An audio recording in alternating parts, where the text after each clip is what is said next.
there was a time in my training a few years back where I actually had a hypothesis that training your antagonist muscles would actually benefit your agonist muscles. And so in this period of training, I was doing a whole lot of flexor training of my limbs. So what I mean by that is I was training biceps and hamstrings very heavily in a particular block of time where I wanted to observe what the effects of doing that was going to be to my bench press and my squat. So the idea there was that there's this thing called reciprocal inhibition, which basically, it's a fancy term to say you have an agonist and an antagonist in a movement, which means one muscle is doing the work or getting shorter and the other one is getting longer. So in the sense of a bicep curl, the bicep is the agonist, the tricep is the antagonist. And so you have this relationship, one is tensing up and the other one is relaxing. If the other one doesn't relax, you don't have movement because it's kind of like a seesaw battle. One has to let go. So in this block, I mentioned it yesterday when I was doing these bicep curls. I mentioned that the last time I did bicep curls was, this time, like probably 2 years ago. And I went back into my logbook last night. I had a look, and what I found was my benching kind of progressed a little bit during that period, and it felt good. And the little notes that I wrote around those days was that I was feeling incredible. I was feeling really good in my knees, in my hips, and my shoulders and elbows when I was doing these hamstring curls and when I was doing these bicep curls. So curling all around. It was basically a curling month or whatever, month or 5 weeks or something like this. So the idea was, if you focus on these, your strength is going to go up. And the reason why I said that was reciprocal inhibition relies on equal power, right? So if your central nervous system detects that one of the muscles is weaker than the other, but it's like a big weakness. Let's say the bicep is much, much stronger than your tricep. So in that instance, the central nervous system is like, okay, we're going to deregulate. We're going to tune down the force we're going to put into the strong muscle in the hope that we preserve the weak muscle. So in an essence, the antagonist muscle is just as important as the agonist muscle in a given movement. So when we think about the squat, a lot of people say the hamstrings are pretty much dormant in the squat. They do nothing.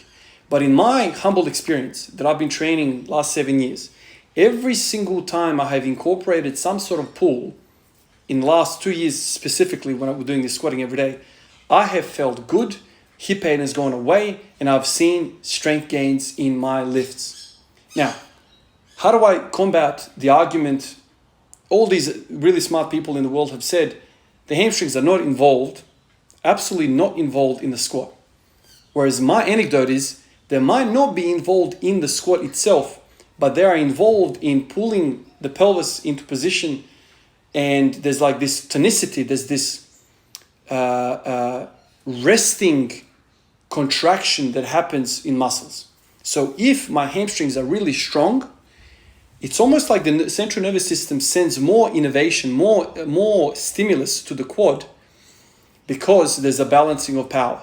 There's no deregulation. It's similar to, let's say, you are doing deadlifts and your hamstrings and glutes are very, very strong and they can make the lift for whatever particular weight.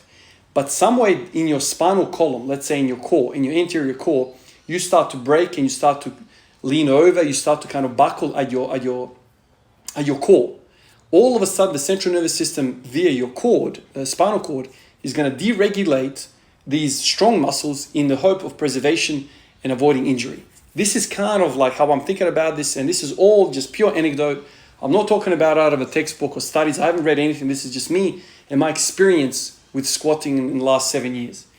Every single time I do lots of pulling, I feel better. My hip pain goes away. Every single time I do a lot of squatting, heavy squatting without addressing the other side of the joints, predominantly the hamstring, my body gets upset. Yesterday, I basically did exactly the same thing just for the upper body. That was the thinking. Okay, so all these damn RDOs are making me feel mint. Absolutely mint. I'm feeling poppy as all hell. So what can I do for the upper body that's equivalent? Automatically, I thought to myself, pull-ups, chin-ups, all sorts of different variations, even weighted. Let's just really load that stuff. And then I thought to myself, but these damn RDOs are taxing my upper back. My upper back, I haven't spoken much about this. My upper back is actually gone stronger. It's popped out a lot more. I'm feeling it when I walk around, and I'm not doing any sort of rowing or pull-upping. This is purely RDL related. So I want to stay away from training the lats every single day. I don't want to get into a situation where I'm doing an RDL one day, I'm doing a pull-up the other day, so my back is never going to get a rest. So I'm going to leave RDLs to do the back. And so then I was left in a situation of how do I train the rest of a pulling movement kind of set of muscles, which is the biceps predominantly. I went, screw it, let's do bicep curls. And I whinged yesterday about it, and I made all these jokes about how I don't like people that freaking do bicep curls.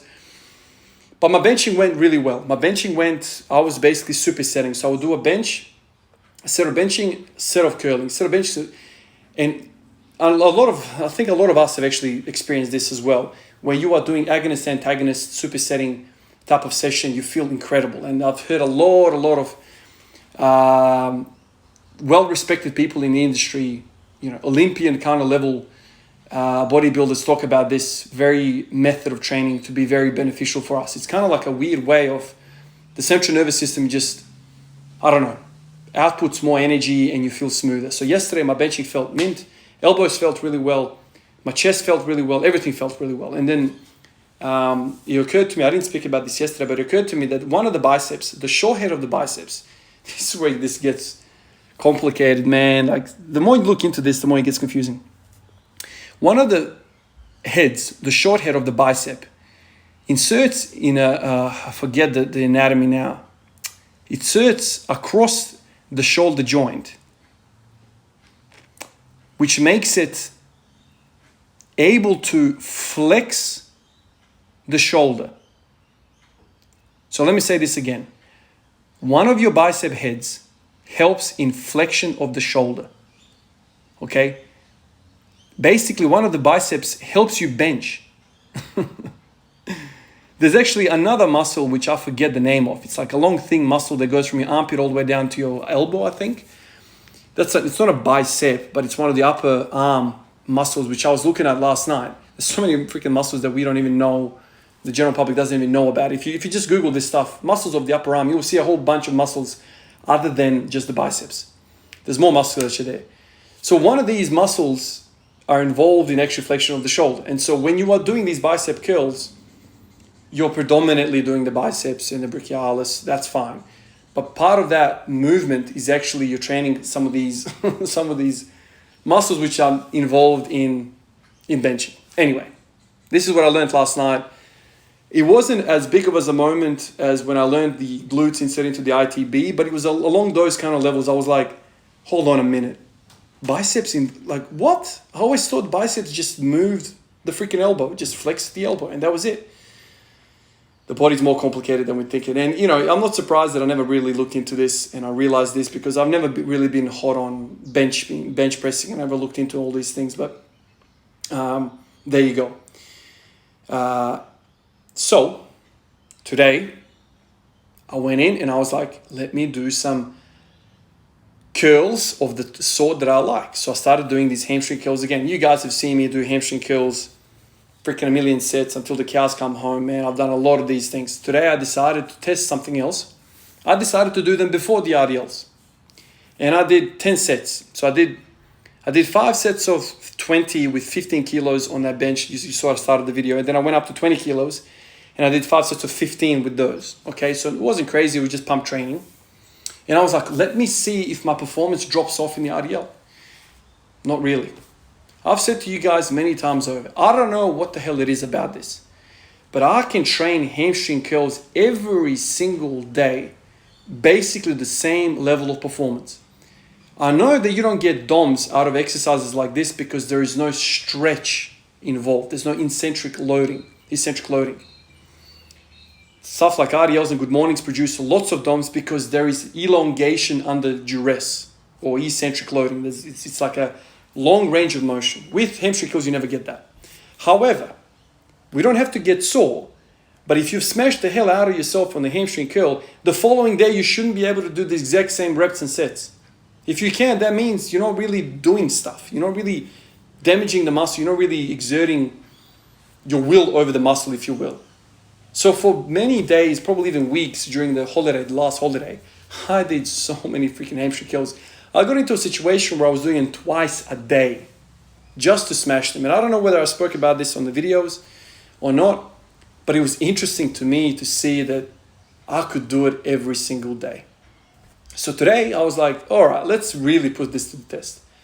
I did freaking 30 minutes of these hamstring curls, went over to the RDLs, and I was able to do 5 sets of 5 of 200 RDLs as if I never did any sets or pre-exhausting sets with the hamstring curl.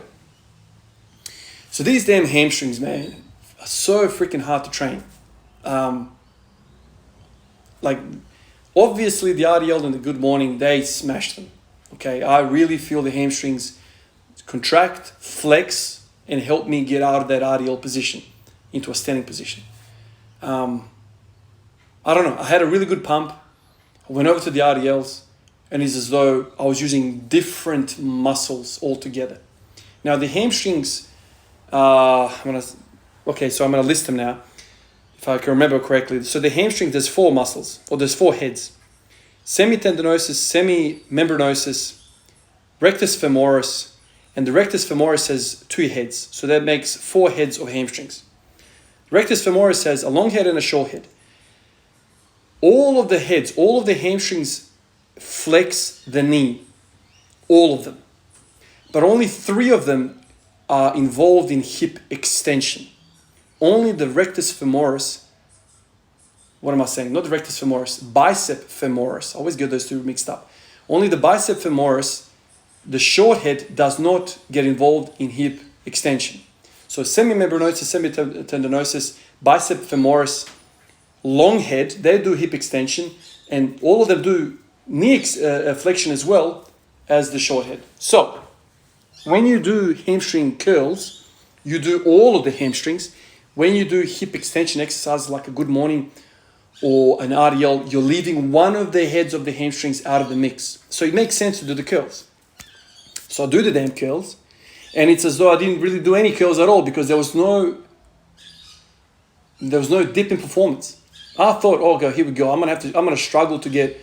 Maybe I have to settle for 160 for 5 sets of 5, or maybe 180 for 5 sets of 5. No, I went up to 200, and I got through them. It was fine. It wasn't.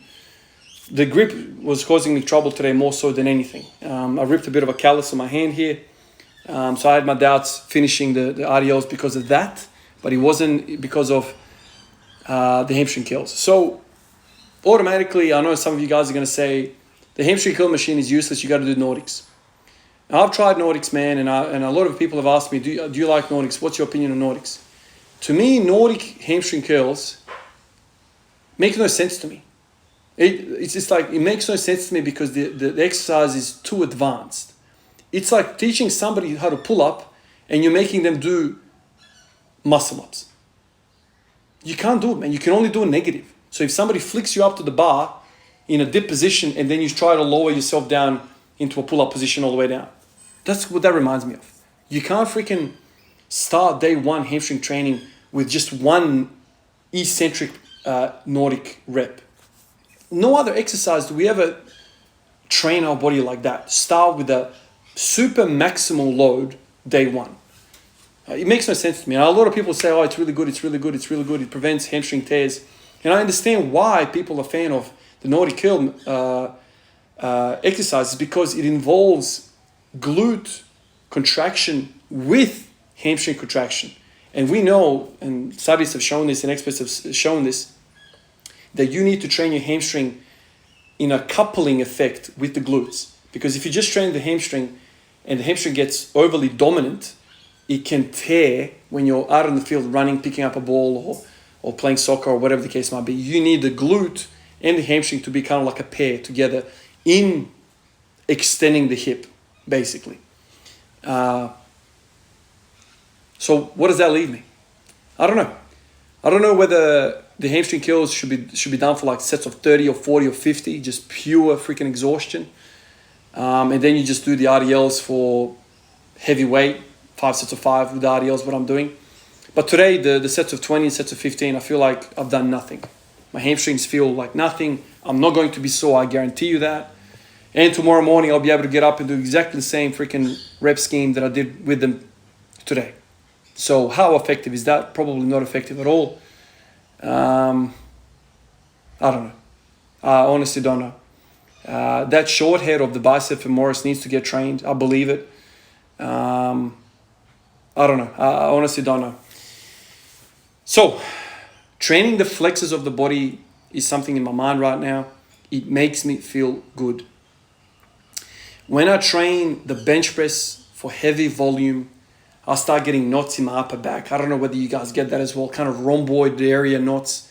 I remember doing these. One of the things that kind of pushed me away from benching. Always getting wry necks, always getting freaking these lumps and bumps in my upper back from doing too much benching. When I start doing pull-ups, I feel amazing. When I start doing bicep curls, I feel amazing. When I start doing hamstring curls, RDLs, good mornings, I feel amazing. So what do I say to all of this? I found a guy. So I don't know whether you guys know this about me, but I listen to a lot of Louis Simmons. And it's funny because I don't like geared lifting at all. But I've got a lot of reverence for Louis. Louis is basically you could say he's a savant of this game. And now you might not like his style, his take on powerlifting. And certainly I don't like the way he squats. I don't like the box squats. I don't like all of these. But I have a lot of time for him because he is a mastermind. He's a savant of this game. He has come up with so many different machines. I think he came up with the belt squat. He's come up with the reverse hyper. He's come up with, I think he even came up with the GHD. I might be mistaken about that. He's come up with all these different exercises, all these different ideas, chains, bands. I know a lot of this stuff came from the East, came from the Soviets, but he made it accessible to us in the West. I've got a lot of time for him, and he's got a YouTube channel. And if you have an hour spare, if you're riding in the car, you will learn stuff from him. He is a mastermind. Sometimes it's kind of hard to understand him the way he speaks because he's just on another level. But he talks basically that the posterior chain of our body is the body.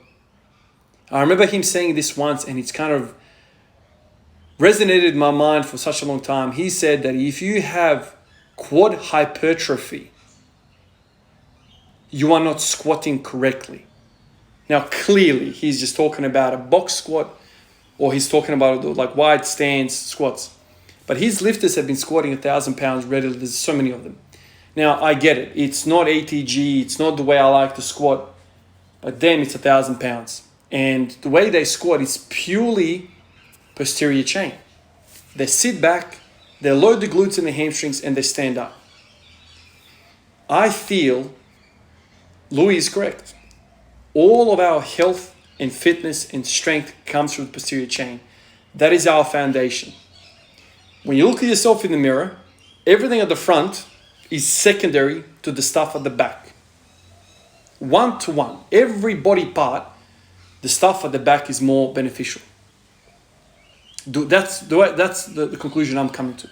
So even though I love squatting, I love feeling poppy while I'm squatting, the really weird thing that I'm coming to realization is that squatting more is not going to make me squat more. It's actually doing the posterior chain stuff, especially for somebody like me who squats every day with high frequency. That's enough, man. That's enough. I don't need to do 50 sets of this. I need to concentrate on more and more RDLs, good mornings, hamstring curls, GHD back raises, things of that nature. That's kind of what I'm kind of realizing. And the other night I was listening to him again. I don't know which freaking podcast number he was talking in. He was just replying to a question, and he basically said, "Man, every single time I incorporated heavy ass good mornings, I'll go stronger." And I'm thinking to myself, it makes sense, man. It makes sense. Because that's where all the muscle is. This is why people are strong at low bar squatting, because they lean over more. You lean over more, you squat more. You lean over even more and you start doing the deadlift, you deadlift even more. All the juice is at the back. The powerhouse of our body is right at the back. That's my realization. I'll catch you guys in the next one. Peace out.